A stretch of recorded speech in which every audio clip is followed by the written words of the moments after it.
సభాధ్యక్షులు సింగరేణి సిఎండి గౌరవ బలరాం నాయక్ గారు, నేటి కార్యక్రమం ముఖ్య అతిథి పెద్దలు డిప్యూటీ చీఫ్ మినిస్టర్ బట్టి విక్రమార్క గారు, పెద్దలు ఆర్ఎండి శాఖ మంత్రులు వెంకన్న గారు, పెద్దలు మంత్రివర్యులు గౌరవ పొన్నం ప్రభాకర్ గారు, పెద్దలు వేణన్న గారు, శాసనసభ్యులు సత్యన్న గారు, వినోద్ గారు, గౌరవ ప్రిన్సిపల్ సెక్రటరీ నవీన్ మిట్టల్ గారు, జనక్ ప్రసాద్ గారు, గౌతమ్ గారు ఐఏఎస్ ఆఫీసర్, డైరెక్టర్ సుభాష్ గారు, వేదికపై ఉన్నటువంటి అధికారులు, ఈ కార్యక్రమంలో భాగస్వామ్యమైన బంధువులందరికీ కూడా పేరు పేరున హృదయపూర్వక నమస్కారాలు. మీ అందరికీ శుభాకాంక్షలు. సింగరేణి ఇది రెండవసారి సివిల్స్కి పోయేటువంటి ఈ దేశానికి ఒక గర్వకారణమైనటువంటి పొజిషన్లో ఉండే విధంగా మా వంతు ప్రోత్సహిస్తే కార్యక్రమం చేస్తామని రాష్ట్ర ముఖ్యమంత్రి రేవంత్ రెడ్డి గారు, బట్టన్న గారు మరి ఓ నిర్ణయం తీసుకొని గతంలో ఇప్పుడు కూడా ప్రతి ఒక్కరికి ₹1,00,000 ఇచ్చే కార్యక్రమం చేయడం నిజంగా గతంలో ఎప్పుడు ఎక్కడ జరిగినటువంటి ఒక కార్యాచరణ. దీని ఉద్దేశం ఈ రాష్ట్రం నుంచి ప్రతి ఒక్క చదువుకునే ఉన్నత స్థాయిలో వారికి రావడానికి పూర్తి స్థాయిలో ప్రోత్సహించే భాగంలో ఇవి చేస్తూ ఉన్నాం. ఇప్పుడే పెద్దలు చెప్తా ఉన్నారు, పోయినసారి సుమారుగా 150 మందికి ఇస్తే దాంట్లో 10 మంది వరకు ఐఏఎస్లు అయినారు, తతిమారు ఇంకా వేరే అధికారులు అయినారని చెప్పి ఈసారి సుమారుగా 200 మందికి ఇచ్చే కార్యక్రమంలో నేను మనస్ఫూర్తి కోరుకుంటా ఉన్నా.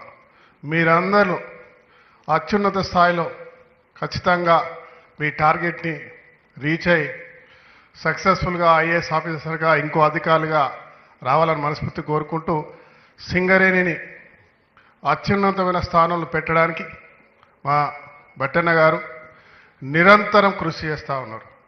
కేవలం బొగ్గులోనే కాదు, విద్యుత్ ఉత్పత్తి, దాంతోపాటు ఇతర ఖనిజాల్లో కూడా సింగరేణిని విస్తరింపజేయాలని మరి బలమైనటువంటి అధికారులను ఈరోజు ఒక టీమ్గా ముందుకెళ్తా ఉన్నారు.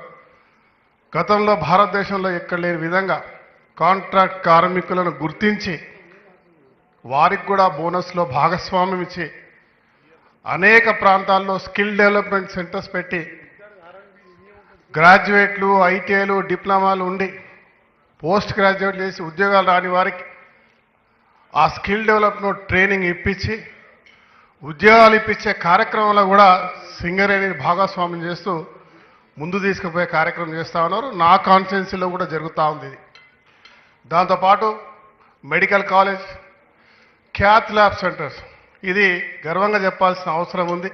ఎందుకంటే సింగరేణి కార్మికుడు ఇంకెవరో ఆ ప్రాంతంలో ప్రమాదం ఉండి గుండెపోటు వస్తే కరీంనగర్కో లేదా హైదరాబాద్కో షిఫ్ట్ అయ్యేటప్పుడు అంబులెన్స్లో చనిపోయేటువంటి పరిస్థితులు అవి లేకుండా అద్భుతమైన మెడికల్ ఫెసిలిటీస్తో పాటు ఇలా క్యాత్ ల్యాబ్లు కూడా ఏర్పాటు చేసి ఎంప్లాయీస్తో పాటు సామాన్యులకు కూడా దాంట్లో ట్రీట్మెంట్ ఇచ్చేటువంటి కార్యాచరణ తీసుకున్నందుకు యాజమాన్యాన్ని మనస్ఫూర్తిగా అభినందిస్తూ బట్టి విక్రమార్క గారికి, రాష్ట్ర ముఖ్యమంత్రికి, యావత్ తెలంగాణ ప్రజల పక్షాన, సింగరేణి కార్మికుల పక్షాన ప్రత్యేక ధన్యవాదాలు తెలియజేస్తూ, ఏవైతే సింగరేణి బొగ్గు గనుల్లో నగరాలు ఉన్నాయో, బొగ్గు తీసిన తర్వాత వదిలిపెడతారో ఆ నగరాలను కూడా శాశ్వతంగా ప్రజలు ఆ ప్రాంతంలో నివాసం ఉండే విధంగా అభివృద్ధి చేయాలని రాష్ట్ర ముఖ్యమంత్రి గారు బట్టి విక్రమార్క గారు మరి క్యాబినెట్ ఈరోజు నిర్ణయం తీసుకొని దానిపై కూడా ప్రత్యేకంగా దృష్టి పెడుతున్నందుకు గాను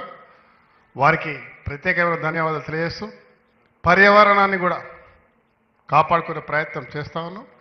అందరికీ యాజమాన్యం ఇంకా పూర్తి స్థాయిలో సింగరేణిని అత్యద్భుతంగా ముందుకు రాణిస్తూ భవిష్యత్ తరాలకు బంగారు బాట వేసేటువంటి మీలాంటి వారిని ప్రోత్సహించినందుకు మనస్ఫూర్తిగా శుభాకాంక్షలు, ధన్యవాదాలు చేస్తూ ఈ అవకాశం మీతో అందరితో కలిసే అవకాశం వచ్చినందుకు బట్టన్న గారికి ధన్యవాదాలు. Thank you. సార్.